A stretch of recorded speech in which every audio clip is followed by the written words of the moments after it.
জয় গৌর, জয় নিতাই।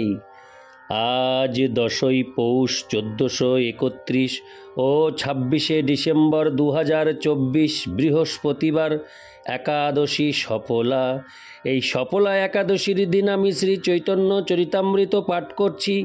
আজ আমি পাঠ করছি শ্রী চৈতন্য চরিতামৃতের আদি লীলা ত্রয়োদশ পরিচ্ছেদ, শ্রী চৈতন্য মহাপ্রভুর জন্মলীলার শ্লোক 1 থেকে 6।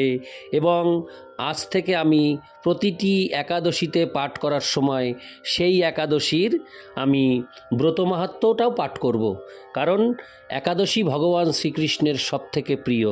তাই আজ আমি এই চৈতন্য চরিতামৃত পাঠ করার শেষে আমি সফলা একাদশী ব্রত মাহাত্ম্য পাঠ করব।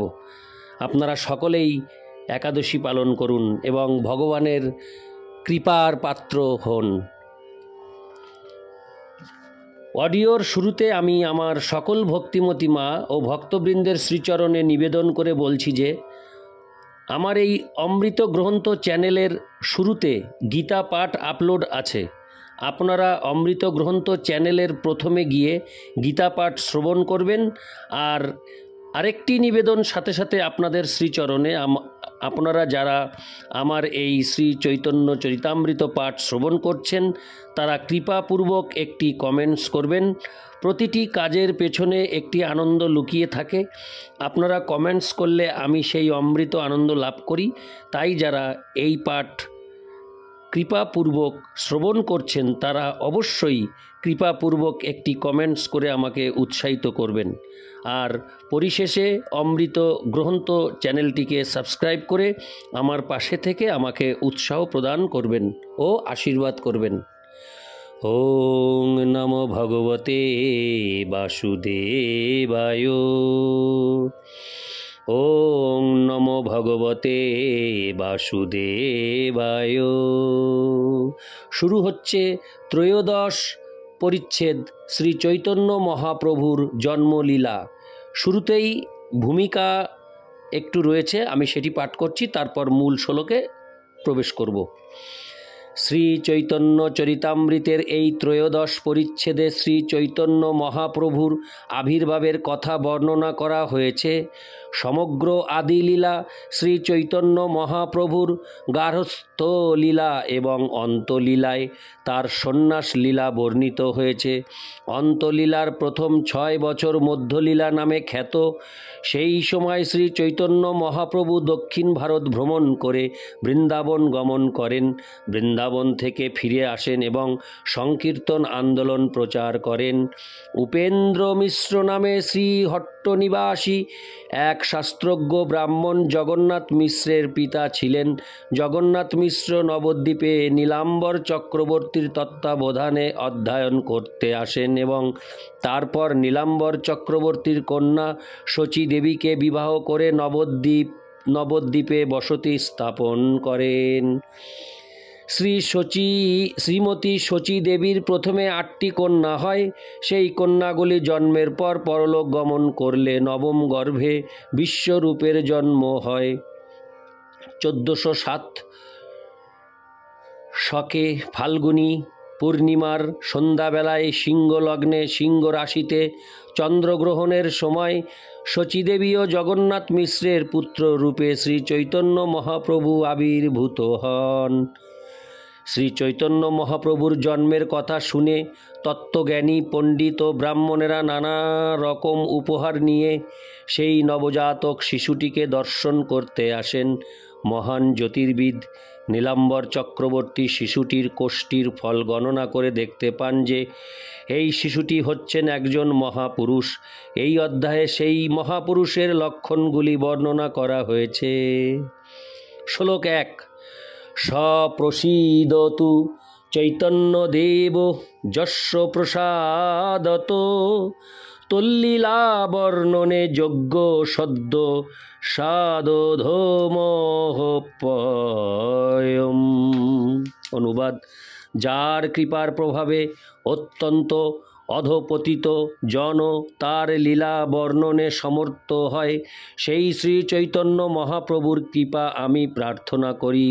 তাৎপর্য: শ্রী চৈতন্য মহাপ্রভু অথবা শ্রীকৃষ্ণের কথা বর্ণনা করতে হলে অলৌকিক শক্তির প্রয়োজন হয়, যা হচ্ছে ভগবানের কৃপা ও আশীর্বাদ। এই কৃপা ও আশীর্বাদ ব্যতীত অপ্রাকৃত গ্রন্থ রচনা করা যায় না। ভগবানের কৃপার প্রভাবে অশিক্ষিত মানুষও অপূর্ব সুন্দরভাবে চিন্ময় তত্ত্ব বর্ণনা করতে পারে। যিনি শ্রীকৃষ্ণের শক্তিতে আবিষ্ট, তিনি শ্রীকৃষ্ণের কথা বর্ণনা করতে পারেন।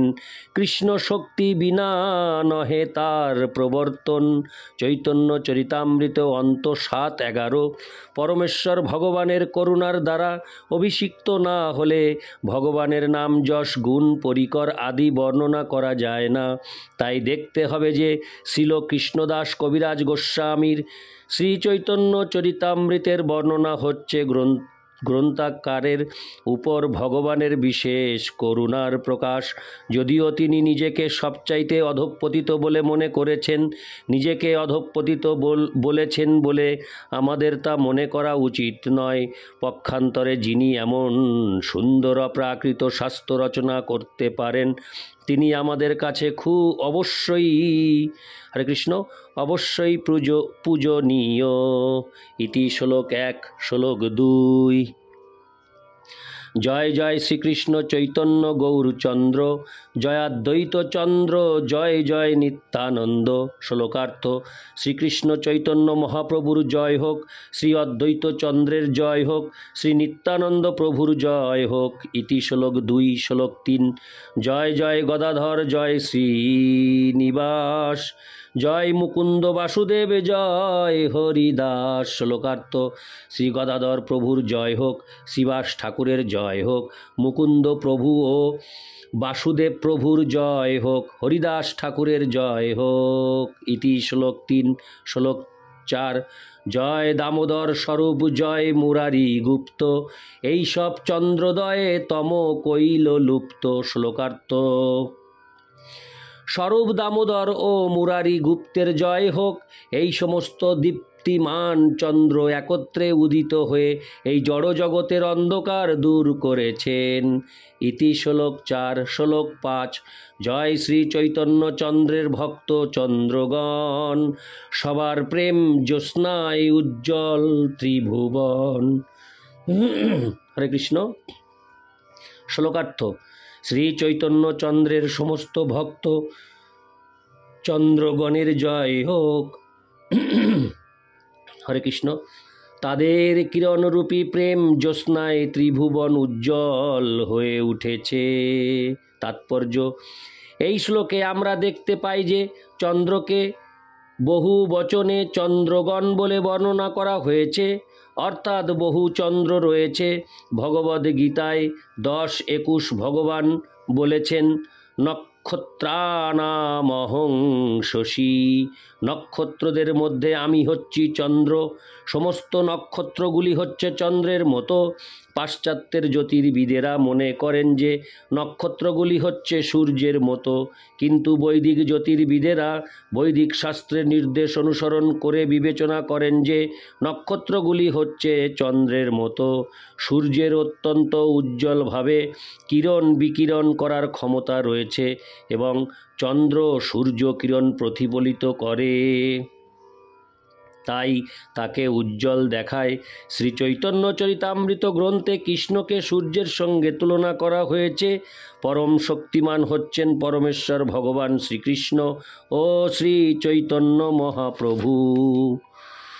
তার ভক্তরা উজ্জ্বল ও জ্যোতির্ময়, কেননা তারা পরম সূর্যকে প্রতিফলিত করেন। শ্রী চৈতন্য চরিতামৃতে মধ্য 22-31 বর্ণনা করা হয়েছে, কৃষ্ণ সূর্য সম, মায়া হয় অন্ধকার, যাহা কৃষ্ণ তাহা নাহি মায়ার অধিকার। হরে কৃষ্ণ। শ্রীকৃষ্ণ হচ্ছেন সূর্যের মতো উজ্জ্বল, আর মায়া হচ্ছে অন্ধকার। যখন সূর্যের উদয় হয় তখন মায়ারূপ অন্ধকার আর থাকতে পারে না। তেমনি এই শ্লোকে বর্ণনা করা হয়েছে যে সূর্য কৃষ্ণ রূপ প্রতিফলন করার ফলে উজ্জ্বল শ্রী চৈতন্য মহাপ্রভুর ভক্তগণের প্রেম জ্যোৎস্নায় কলিযুগের অন্ধকার থাকা সত্ত্বেও ত্রিভুবন উজ্জ্বল হয়ে উঠেছে। শ্রী চৈতন্য মহাপ্রভুর ভক্তগণ কেবল কলিযুগের অন্ধকার দূর করতে পারেন এবং এই যুগের মানুষের অজ্ঞান অন্ধকার দূর করতে পারেন, অন্য কেউ তা পারেন না।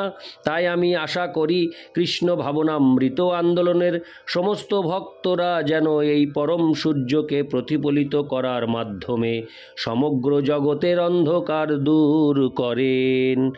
ইতি শ্লোক 5 শ্লোক 6। এই তো কহিল গ্রন্থারম্ভে মুখবন্ধ, এবে কহি চৈতন্য লীলাক্রম অনুবন্ধ। শ্লোকার্থ: এভাবেই আমি চৈতন্য চরিতামৃত গ্রন্থের প্রারম্ভে মুখবন্ধ বর্ণনা করলাম। এখন আমি ক্রমানুসারে শ্রী চৈতন্য মহাপ্রভুর লীলা বর্ণনা করব। ইতি শ্লোক 6। হরে কৃষ্ণ। আজ সফলা একাদশী। আমি সফলা একাদশী ব্রত মাহাত্ম্য পাঠ করছি, যাতে সকল ভক্তবৃন্দের কাছে পৌঁছে যায় সফলা একাদশীর মাহাত্ম্য। পৌষ মাসের কৃষ্ণ পক্ষের একাদশীর নাম সফলা। ব্রহ্মাণ্ড পুরাণে যুধিষ্ঠির শ্রীকৃষ্ণ সংবাদে এই তিথির মাহাত্ম্য বর্ণিত হয়েছে। যুধিষ্ঠির বললেন, হে প্রভু, পৌষ মাসের কৃষ্ণপক্ষিয়া একাদশীর নাম, বিধি এবং পূজ্য দেবতা বিষয়ে আমার কৌতূহল নিবারণ করুন। শ্রীকৃষ্ণ বললেন, হে মহারাজ, আপনার প্রতি স্নেহবশত সেই ব্রত কথা বিষয়ে বলছি। এই ব্রত আমাকে যেরকম সন্তুষ্ট করে, বহু দান দক্ষিণাযুক্ত যজ্ঞাদি দ্বারা আমি সেরকম সন্তুষ্ট হই না। তাই যত্ন সহকারে এই ব্রত পালন করা কর্তব্য। পৌষ মাসের কৃষ্ণপক্ষিয়া একাদশীর নাম সফলা। নাগদের মধ্যে যেমন শেষনাগ, পক্ষীদের মধ্যে গরুড়, মানুষের মধ্যে ব্রাহ্মণ, দেবতাদের মধ্যে নারায়ণ সর্বশ্রেষ্ঠ, তেমনি সকল ব্রতের মধ্যে একাদশী ব্রতই সর্বশ্রেষ্ঠ। হে মহারাজ, যারা এই ব্রত পালন করেন তারা আমার অত্যন্ত প্রিয়। তাদের এ জগতে ধন লাভ ও পরজগতে মুক্তি লাভ হয়। হাজার হাজার বছর তপস্যায় যে ফল লাভ হয় না, একমাত্র সফলা একাদশীতে রাত্রি জাগরণের ফলে তা অনায়াসে প্রাপ্ত হওয়া যায়। মহিষ্যত নামে এক রাজা প্রসিদ্ধ চম্পাবতী নগরে বাস করতেন। রাজার 4 জন পুত্র ছিল, কিন্তু তার জ্যেষ্ঠ পুত্র লুম্ভক সর্বদা পরস্ত্রী গমন, মদ্যপান প্রভৃতি অসৎ কার্যে রত ছিল। সে সর্বক্ষণ ব্রাহ্মণ, বৈষ্ণব ও দেবতাদের নিন্দা করত। পুত্রের এই আচরণে ক্ষুব্ধ হয়ে রাজা তাকে রাজ্য থেকে বার করে দিলেন। স্ত্রী, পুত্র, পিতা মাতা, আত্মীয় স্বজন পরিত্যক্ত হয়ে সে এক গভীর বনে প্রবেশ করল। সেখানে কখনো জীব হত্যা, আবার কখনো চুরি করে জীবন ধারণ করতে লাগল। কিছুদিন পরে একদিন সে নগরে প্রহরীদের কাছে ধরা পড়ল। কিন্তু রাজপুত্র বলে সেই অপরাধ থেকে সে মুক্তি পেল। পুনরায় সে বনে ফিরে গিয়ে জীব হত্যা ও ফলমূল আহার করে দিন যাপন করতে লাগল। ওই বনে বহু বছরের পুরনো একটি বিশাল অশ্বত্থ বৃক্ষ ছিল। সেখানে ভগবান শ্রী বাসুদেব বিরাজমান বলে বৃক্ষটি দেবত্ব প্রাপ্ত হয়েছে। সেই বৃক্ষতলে পাপ বুদ্ধি লুম্ভক বাস করত। বহুদিন পর তার পূর্বজন্মের কোনো পুণ্য ফলে সে পৌষ মাসের দশমী দিনে কেবল ফল আহারে দিন অতিবাহিত করল। কিন্তু রাত্রিতে অসহ্য শীতের প্রকোপে সে মৃতপ্রায় হয়ে রাত্রি যাপন করল। পরদিন সূর্যোদয় হলেও সে অচেতন হয়েই পড়ে রইল। দুপুরের দিকে তার চেতনা ফিরিল। ক্ষুধা নিবারণের জন্য সে অতি কষ্টে কিছু ফল সংগ্রহ করল। এরপর সেই বৃক্ষতলে এসে পুনরায় বিশ্রাম করতে থাকল। রাত্রিতে খাদ্যাভাবে সে ক্রমশ দুর্বল হয়ে পড়ল। সে প্রাণ রক্ষার্থে ঈশ্বরের উদ্দেশ্যে ফলগুলি নিয়ে, হে ভগবান, আমার কি গতি হবে বলে অশ্রুপাত করতে করতে সেই বৃক্ষ মূলে হে লক্ষ্মীপতি নারায়ণ আপনি প্রসন্ন হন বলে নিবেদন করল। এইভাবে সে অনাহারে ও অনিদ্রায়, হরে কৃষ্ণ, এইভাবে সে অনাহারে ও অনিদ্রায় সেই রাত্রি যাপন করল। ভগবান নারায়ণ সেই পাপী লুম্ভকের রাত্রি জাগরণকে একাদশীর জাগরণ এবং ফল অর্পণকে পূজা বলে গ্রহণ করলেন। এইভাবে অজ্ঞাতসারে লুম্ভকের সফলা একাদশী ব্রত পালন হয়ে গেল। প্রাতকালে আকাশে দৈববাণী হল, হে পুত্র, তুমি সফলা ব্রতের পুণ্য প্রভাবে রাজ্য প্রাপ্ত হবে। সেই দৈববাণী শোনা মাত্র লুম্ভক দিব্যরূপ লাভ করল। তার পাপ বুদ্ধি দূর হলো, সে পুনরায় নিষ্কণ্টক রাজ্য লাভ করল। স্ত্রী পুত্র সহ কিছুকাল রাজ্য সুখ ভোগের পর পুত্রের উপর রাজ্যের ভার দিয়ে সে সন্ন্যাস আশ্রম গ্রহণ করল।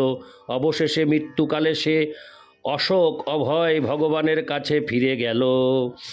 হে মহারাজ, এভাবে সফলা একাদশী যিনি পালন করেন তিনি জাগতিক সুখ ও পরে মুক্তি লাভ করেন। এই ব্রতে যারা শ্রদ্ধাশীল তারাই ধন্য, তাদের জন্ম সার্থক, এতে কোনো সন্দেহ নেই। এই ব্রত পাঠ ও শ্রবণে মানুষের রাজসূয় ও যজ্ঞের ফল লাভ হয়। ইতি সফলা একাদশী ব্রত কথা মাহাত্ম্য। ওং নমো ভগবতে বাসুদেবায়। ওং নমো ভগবতে বাসুদেবায়। ওং নমো ভগবতে বাসুদেবায়। জয় গৌর, জয় নিতাই।